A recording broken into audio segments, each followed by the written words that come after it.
भारतीय न्यूज में आपका स्वागत है। मैं हूं शिखा। आइए देख लेते हैं आज की खास खबर। धार जिले की सभी तहसील बदनावर, पीथमपुर, धर्मपुरी, मनावर, कुक्षी, गंदवानी, डही, सरदारपुर में भारतीय न्यूज चैनल के लिए तहसील स्तर पर संवाददाता नियुक्त करना है। सिर्फ इच्छुक अनुभवी ही संपर्क करें। 9425046807। मध्य प्रदेश के सीएम मोहन यादव द्वारा फ्लाईओवर ब्रिज का नाम बदलने और कांग्रेस को बाबा साहब विरोधी बताने के बाद उपनेता प्रतिपक्ष हेमंत कटारे ने पलटवार किया है। कटारे ने कहा कि भारतीय जनता पार्टी को बाबा साहब अम्बेडकर जी का वास्तविक में सम्मान नहीं करते, लेकिन उनका रखना उनके नाम पर वोट लेने के काम करते हैं। कटारे ने आगे कहा कि विजयपुर में बाबा साहब अम्बेडकर की प्रतिमा को तोड़ दी गई भाजपा के गुंडों के द्वारा और भिंड थाने में बाबा साहब की मूर्ति को कैद कर दिया गया। उन्होंने कहा कि भाजपा सिर्फ बाबा साहब के नाम पर वोट लेने का और जनता को भ्रमित करने का काम करती है और वास्तविक मुद्दे पर कभी काम नहीं करती। सौरभ शर्मा मामले को लेकर भी कटारे ने भूपेंद्र सिंह और भाजपा को आड़े हाथों लिया। उन्होंने कहा कि अगर सौरभ शर्मा सामने आ गया पुलिस गिरफ्त में तो निश्चिंत ही वो सोने के बिस्किट किसके थे वो बताना पड़ेगा।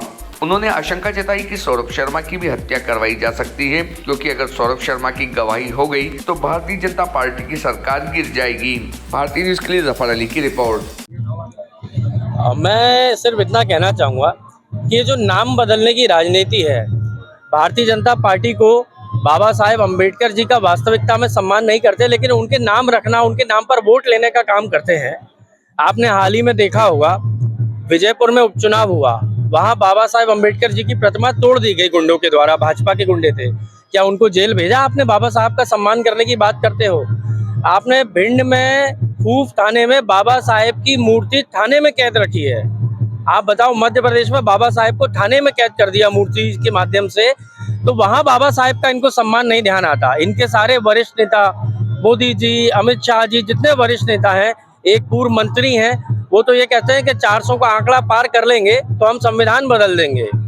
और जिस प्रकार की शब्दावली ये बाबा साहेब अम्बेडकर जी के लिए इस्तेमाल करते हैं, मैं इस चीज़ को कहना चाहता हूं कि भारतीय जनता पार्टी सिर्फ बाबा साहेब के नाम पर वोट लेने का काम करती है और जनता को भ्रमित करने का काम करती है और वास्तविक मुद्दों पर कभी भी काम नहीं करती है। कानून व्यवस्था लचला गई है मध्य प्रदेश में, इस बारे में आप क्या कहेंगे? जैसे बात करें इंदौर की या और अन्य देखिए, एक जिले की बात नहीं, हर जिले, हर तहसील में जो घटनाएं हो रही हैं, ऐसी ऐसी घटनाएं जहां पुलिस वालों के साथ मारपीट होती है, जो सेना देश की सुरक्षा करती है, उन सेना के लोगों को मारा जाता है गुंडों के द्वारा। एक यूपी के मंत्री को, कैबिनेट मंत्री को ग्वालियर में मारा गया। और अभी आपने देखा इंदौर शहर में जो पार्षदों का झगड़ा हुआ, घर में घुस के एक नाबालिग बच्चे के साथ जो कुकृत्य किया गया, ऐसी घटनाएं एक नहीं 1000 घटनाएं मध्य प्रदेश में रोज हो रही हैं। माननीय मुख्यमंत्री जी स्वयं गृह विभाग अपने पास रखे हुए हैं।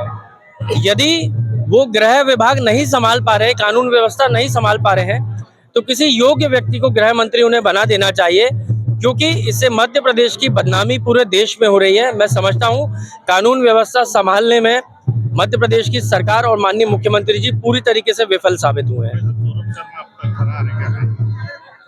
बीजेपी के लोगों का संरक्षण है। मैंने जैसा कि कहा, भूपेंद्र सिंह जी ने सौरभ शर्मा की फर्जी नियुक्ति के लिए दबाव डाला था, मैंने तथ्य भी दे दिए हैं। और अन्य भी नेता हैं इसमें, एक नेता नहीं अकेला। अगर सौरभ शर्मा सामने आ गया पुलिस की गिरफ्त में, तो निश्चित ही वो सोने के बिस्किट किसके थे वो बताना पड़ेगा। हो सकता है फिर उसमें नाम का खुलासा हो जाए, भूपेंद्र सिंह जी का या किसी का, जिसके भी होंगे वो तो जांच का विषय है। लेकिन सौरभ शर्मा को बीजेपी के ही संरक्षण में फरार किया गया है, मेरा आरोप है। दूसरी बात, जैसे व्यापम में आपने देखा होगा, जो मुख्य गवाह थे उनकी हत्या हो गई गवाही के पहले। मुझे पूरी आशंका है कि सौरभ शर्मा की भी हत्या करवाई जा सकती है, क्योंकि सौरभ शर्मा की अगर गवाही हो गई तो भारतीय जनता पार्टी की सरकार गिर जाएगी और ऐसे न जाने कितने सोने के गड़े हुए बिस्किट जो अभी सामने नहीं है वो भी सामने आ जाएंगे। आपके गांव, शहर, प्रदेश और देश की चुनिंदा दिलचस्प खबरों को पाने के लिए सब्सक्राइब करें भारतीय न्यूज़ चैनल को और बेल आइकन दबाना ना भूलें।